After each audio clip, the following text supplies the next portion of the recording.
Olá, irmãos, que a graça de nosso Senhor e Salvador Jesus Cristo seja com todos vocês. Bem-vindos à nossa Escola Bíblica Dominical.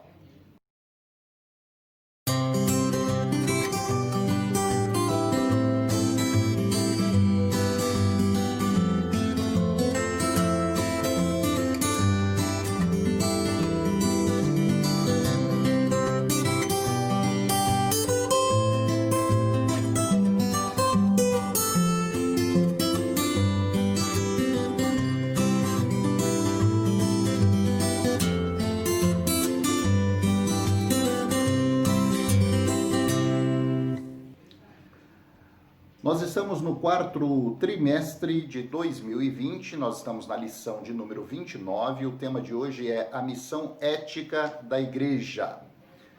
Antes de nós darmos início à lição, vamos fazer a nossa costumeira oração. Senhor, em nome de Jesus, nós viemos à tua presença em oração, pedimos perdão, Senhor, pelos nossos erros, nossas falhas, nossos pecados, e clamamos, meu Deus, pelo sangue precioso que Jesus derramou naquela cruz. E pedimos, Pai, nos perdoe, nos purifique, nos santifique. E pelo teu Santo Espírito, meu Deus, nos conduza a essa aula que nós vamos ter. Aula de número 29 da nossa Escola Bíblica Dominical. Desde agora, Senhor, nós te agradecemos em nome do Pai, do Filho e do Santo Espírito de Deus. Amém. Amém? Objetivos gerais da lição são descrever os fundamentos da ética cristã, explicar a ética no Antigo e no Novo Testamento e conceituar o reino de Deus. O texto base da lição está em 1 Coríntios capítulo 10, verso 32, que diz assim: Portai-vos de modo que não deis escândalo, nem aos judeus, nem aos gregos e nem à igreja de Deus. A verdade prática da nossa lição é o comportamento ético da igreja perante o mundo, deve ser um referencial de conduta para todas as instituições humanas existentes. Então você vê que já do iniciozinho, já no texto base e na verdade prática da lição, nós já temos mais ou menos uma nuance do que a lição de número 29, que trata sobre a missão ética da igreja, quer nos ensinar, né? Ela diz assim que o comportamento ético da igreja perante o mundo deve ser um referencial de conduta, ou seja, o mundo está de olho na igreja de Jesus e na ética dessa igreja, no comportamento dessa igreja, não é? Então, se nós queremos realmente alcançar o mundo, se nós queremos realmente ser luz do mundo e sal da terra, nós como igreja e enquanto igreja, nós devemos fazer a diferença nessa sociedade. Amém? Logo abaixo você vai ter aí as leituras diárias, né, com textos da Bíblia que são relevantes relativamente a esse tema da lição 29, que trata da missão ética da igreja. Leituras bíblicas em classe hoje estão em Mateus capítulo 5, a partir do versículo 13, depois Lucas 14, a partir do 34, e Lucas 17, a partir do versículo 20. Mateus 5 diz assim: Vós sois o sal da terra, e se o sal for insípido, com que há de se salgar? Para mais nada presta, senão para se lançar fora e ser pisado pelos homens. Vós sois a luz do mundo, não se pode esconder uma cidade edificada sobre um monte. E nem se acende a candeia e a coloca debaixo de um alqueire, mas no velador, e dará luz a todos os que estão na casa. Assim resplandeça a vossa luz diante dos homens, para que vejam as vossas boas obras e glorifiquem o vosso Pai que está no céu. Porque vos digo que, se a vossa justiça não exceder a dos escribas e dos fariseus, de modo nenhum entrareis no reino dos céus. Lucas 14, 34 diz assim: Bom é o sal, mas, se ele degenerar, com que se adubará? Nem presta para a terra e nem para o monturo, lançam-no fora. Quem tem ouvidos para ouvir, ouça. E finalmente Lucas 17, a partir do versículo 20, diz: Interrogado pelos fariseus sobre quando haveria de vir o reino de Deus, respondeu-lhes e disse: O reino de Deus não vem com aparência exterior, e nem dirão ei-lo aqui ou ei-lo ali, porque eis que o reino de Deus está entre vós. Amém? Então, assim como no iniciozinho da lição, ele diz aqui nesses textos, nos textos que nós acabamos de ler, especialmente em Mateus capítulo 5, 13, diz: vós sois o sal da terra, aquele que dá sabor, aquele que dá o tempero, aquele que dá a diferença, aquele que faz a diferença, não é? Aquele que realmente dá gosto à vida, não é? Vós sois o sal da terra. Agora, se o sal for insípido, ou seja, sem sabor, sem gosto, não é? Com que haverá de se salgar? Para nada mais presta, a não ser para se lançar fora e ser pisado pelos homens. Olha que algo sério, que nessa parábola o Senhor Jesus fala, né? Se o sal perder o seu sabor, para que ele serve?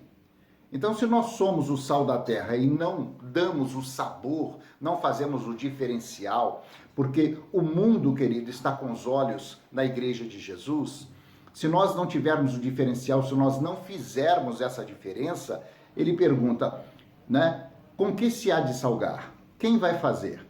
Nesse caso, o sal para nada mais presta, senão para se lançar fora. Então é algo realmente assim, é um alerta, não é, para a igreja de Jesus, é um alerta para nós individualmente e realmente é algo para que nós devemos assim pensar, né? Algo para nós refletirmos a respeito disso. A introdução diz: nessa lição estaremos estudando acerca da missão ética da igreja consoante ao Estado, a família e a própria comunidade cristã. De modo geral, a ética relaciona-se aos costumes e práticas sociais de um povo. Na igreja, a ética consiste nos conceitos que determinam o certo e o errado, de acordo com as Escrituras. A ética cristã tem por finalidade moldar a vida do cristão dentro dos princípios que levam a viver um viver pleno de virtudes, valores morais e espirituais, segundo as Escrituras, e a ação do Espírito Santo no nosso ser. Amém? Então, aqui no iniciozinho da introdução, ele diz assim, que a missão ética da igreja vai ser estudada consoante ao Estado, a família e a própria comunidade cristã. Você vê que a ética cristã, a ética da igreja de Jesus Cristo, ela é observada e ela reflete, né, com relação ao Estado, com relação à família e com relação à comunidade cristã. Com relação ao Estado, qual é a nossa ética? Qual é o nosso posicionamento? Será que a igreja deve realmente ficar se metendo em política? Nós estamos numa época de política no Brasil. Será que a igreja deve ficar se metendo realmente nisso? Com relação à família, como que deve ser a ética, o comportamento da igreja perante a família, não é? E com relação à própria comunidade cristã, como deve ser o nosso comportamento com relação aos nossos irmãos, né?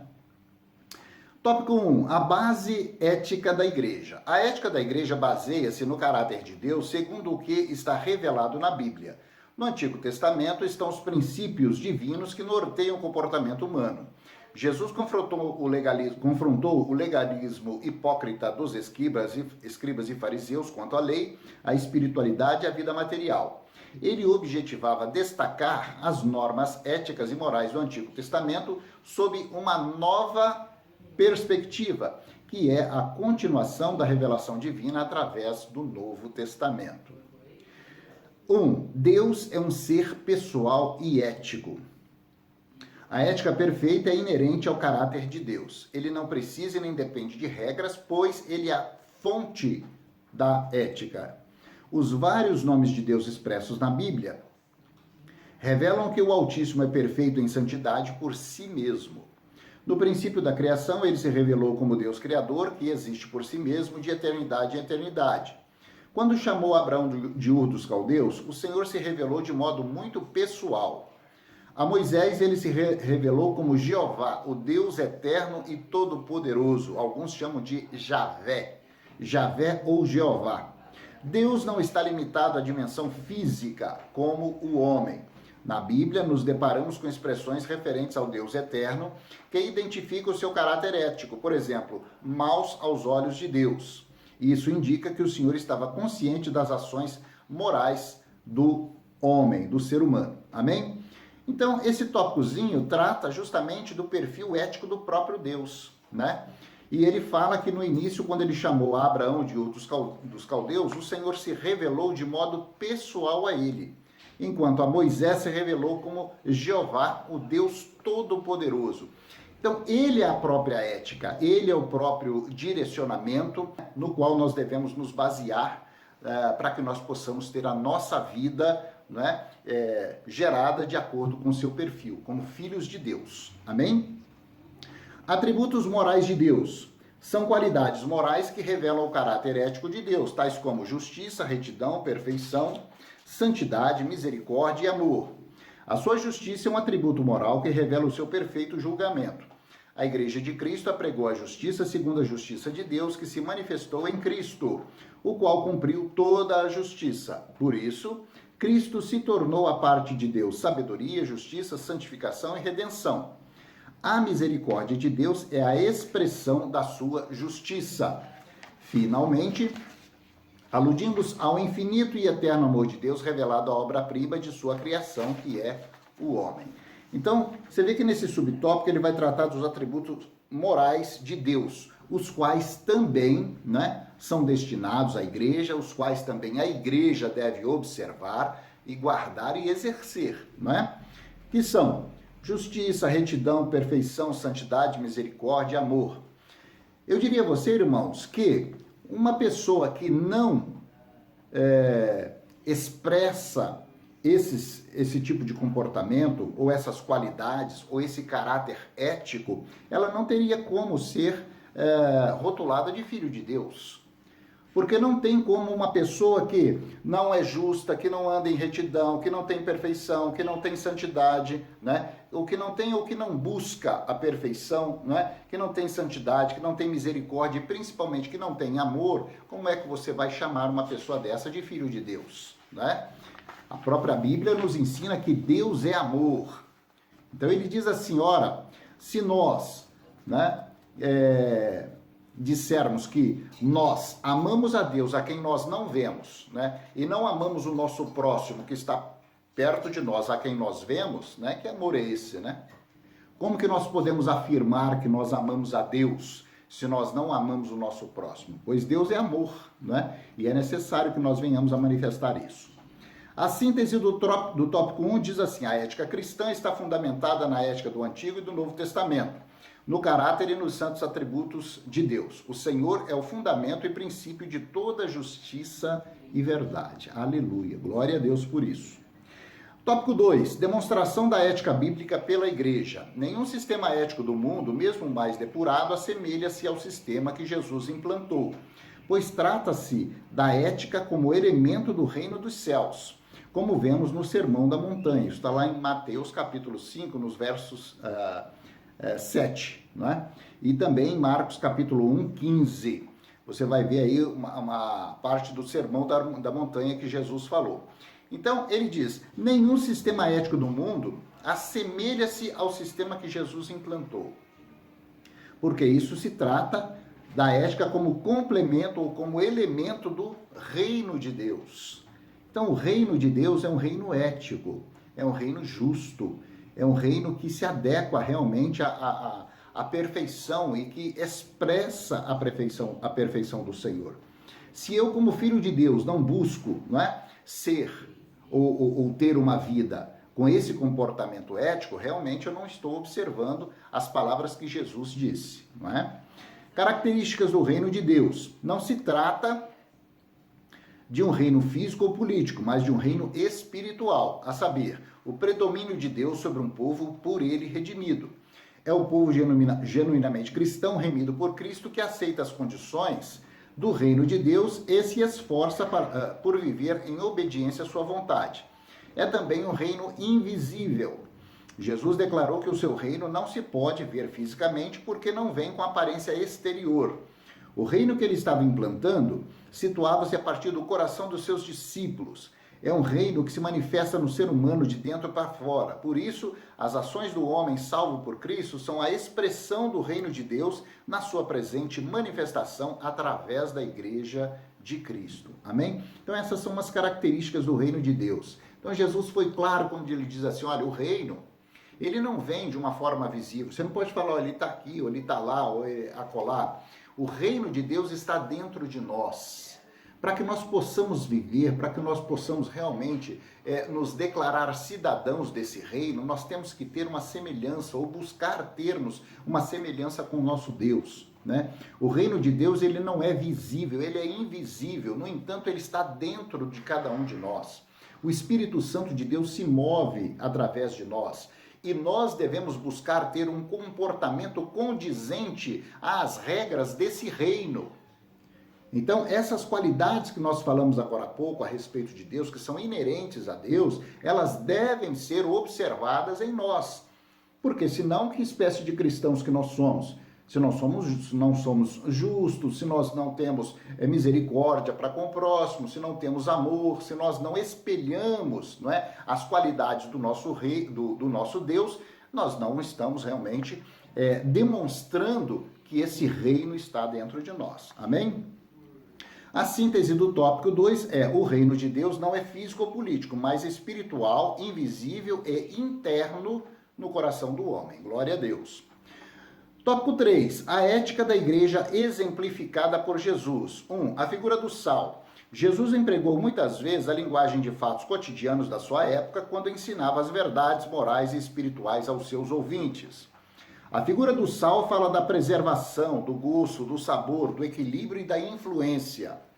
A ética ilustrada pelo sal é, na verdade, a ética da pureza do comportamento cristão, que deve ser santo em todas as formas de proceder, em meio a um mundo corrompido. No mundo sob o domínio do pecado, que perverte, degrada e destrói o ser humano, o cristão existe para dar testemunho da luz, que é Deus em sua vida, e evitar a deterioração total deste. No plano individual, o cristão deve, pelo poder do Espírito Santo, viver uma vida pura, sempre evitando o pecado, para assim influenciar positivamente as pessoas ao seu redor. Então veja bem, Jesus fala aqui em sal da terra e luz do mundo. Sal da terra, como nós dissemos há pouco, né? É o tempero, é aquilo que dá gosto, é aquilo que dá prazer, é aquilo que torna diferente, né? É aquilo que realmente faz com que as pessoas identifiquem alguma coisa diferenciada naquele sabor, né? Esse seria o sal. A igreja de Jesus é o sal da terra, é aquele que dá sabor, é aquele que dá tempero, é aquele que a torna diferente do restante do mundo, né? E a luz do mundo? Luz de Deus na sua vida. Isso aí seria um testemunho vivo da nossa vida. Queridos, a partir do momento que nós somos filhos de Deus, que nós temos o Espírito Santo, nós somos luz do mundo. Nós devemos nos apresentar ao mundo brilhando com a luz de Cristo através da nossa vida. Nós devemos fazer com que esse mundo seja impactado pela luz do Senhor Jesus, e não o contrário. O mundo não pode impactar a igreja, o mundo não pode mudar a igreja, o mundo não pode trazer os seus costumes para dentro da igreja, o mundo não pode modificar ou alterar a pureza da igreja. Pelo contrário, a igreja tem que influenciar o mundo, a igreja tem que transformar o mundo, a igreja tem que demonstrar com o seu comportamento e com a sua ética, não é? Demonstrar ao mundo a grandiosidade e a maravilha que é servir a Deus, a maravilha que é pertencer ao reino de Deus. Então a igreja tem que ser o diferencial. A igreja tem que demonstrar esse diferencial perante o mundo. Ela tem que ser testemunho do Senhor. Nós somos embaixadores do reino de Deus nesse mundo. Nós temos a responsabilidade de brilharmos. Nós temos a responsabilidade de iluminar as pessoas. Nós temos a responsabilidade de trazer um diferencial. Nós temos a responsabilidade de sermos o sal da terra, aquele que veio para trazer o sabor, aquele que veio para mudar, e não ao contrário. Nós não podemos, até mesmo com desculpa de querer atrair as pessoas para a igreja, permitir que o comportamento mundano se manifeste dentro da igreja. Isso não existe, queridos. Então nós temos que ter, não é? Na verdade, esse entendimento, nós temos que ter a capacidade de raciocinar segundo aquilo que Jesus ensinou. Nós somos luz do mundo e sal da terra. A igreja tem que ser o diferencial. A igreja não pode ser aquela coisa rígida e sisuda, não é? Que assusta as pessoas e faz com que elas realmente se afastem da gente. Não, nós temos que ser luz do mundo e sal da terra para atrair, levar luz aonde há escuridão, levar sabor aonde a vida das pessoas está insípida, mostrar a elas que Jesus Cristo é amor puro, que ele se entregou por nós na cruz do Calvário, para que nós tivéssemos novamente um caminho livre, direto, que nos leva até nosso Deus. Não é? E através de Cristo Jesus nós temos a nossa salvação e podemos herdar por fim a vida eterna que nos foi prometida, não é? Na Nova Jerusalém, a Jerusalém Celestial. Então, é tempo de nós refletirmos a respeito disso. Algumas coisas às vezes acontecem que a gente fica realmente assustado, não é? Às vezes a gente fica assustado com coisas que acontecem dentro da igreja de Jesus ou dentro de alguns segmentos da igreja de Jesus. Não podemos permitir que o mundo venha contaminar a igreja, mas a igreja tem que contaminar o mundo. A igreja tem que ela tem que ir ao encontro das pessoas e ela tem que mostrar a que veio, né? A igreja tem que mostrar, tem que externar essa luz que está no Senhor Jesus. Amém? Glória a Deus. A figura da luz, temos irradiado luz do céu para as pessoas ao nosso redor. A metáfora da luz fala da santidade da vida do cristão perante o mundo. Nossa luz deve refletir o conteúdo do evangelho como testemunhos para o mundo, pois somos chamados filhos da luz. Aleluia. Nossa luz não pode ficar escondida, mas deve estar sempre à vista em lugar alto, com as nossas vidas e as nossas obras testemunhando de Jesus, com palavras, atitudes, relacionamentos e todo o nosso modo de viver na igreja, no emprego, no lar. Isso tudo deve refletir a luz que temos de Deus e projetar a nossa ética comportamental. Então, nós devemos externar isso para o mundo. A nossa vida tem que ser um exemplo. As pessoas estão olhando para nós e esperam de nós esse diferencial. Nós somos luz do mundo. A luz não foi feita para ficar debaixo de uma cama, debaixo de um móvel e se tornar escondida, mas ela tem que ser colocada no lugar onde todos a vejam. A igreja de Jesus, ela tem que estar em evidência. As pessoas têm que olhar para a igreja de Jesus e serem por ela atraídas. Entende? Então, nós, como luz do mundo e sal da terra, nós temos realmente que nos destacar no meio dessa sociedade. E a ética na nossa vida pessoal enquanto cristãos, ela deve refletir justamente aquilo que Jesus falou a respeito disso. Amém? Amor, misericórdia, bondade, perdão, acolhimento, responsabilidade, caridade, não é? E mudança de vida, mudança de comportamento para a glória do Senhor. Amém? A síntese do tópico 3 é: a ética cristã foi exemplificada por Jesus mediante o emprego de dois elementos cotidianos, o sal e a luz. O sal ilustra o comportamento cristão, enquanto a luz, o testemunho do cristão perante o mundo. Aleluia. Concluindo, nós temos a Igreja de Cristo na Terra deve expressar no seu comportamento a ética que Cristo viveu e ensinou em relação à vida particular, em relação à família, ao uso do dinheiro, às responsabilidades civis e ao comportamento social. Você vê que abrange todas as áreas da vida. A ética cristã, a ética na vida do cristão, ela deve expressar no nosso comportamento, né, a mesma ética que Cristo Jesus viveu e que ele ensinou em relação à nossa vida e em relação à vida particular. Com relação à vida como um todo, com relação à família, com relação ao uso do dinheiro, com relação às nossas responsabilidades civis e espirituais e também com relação ao nosso comportamento social. Comportamento social. Nós devemos atentar para isso sim. Nós devemos atentar para a necessidade de nós termos uma lisura, de nós termos um comportamento digno de filhos de Deus. O ser humano que é cristão, o filho de Deus, ele tem as suas responsabilidades.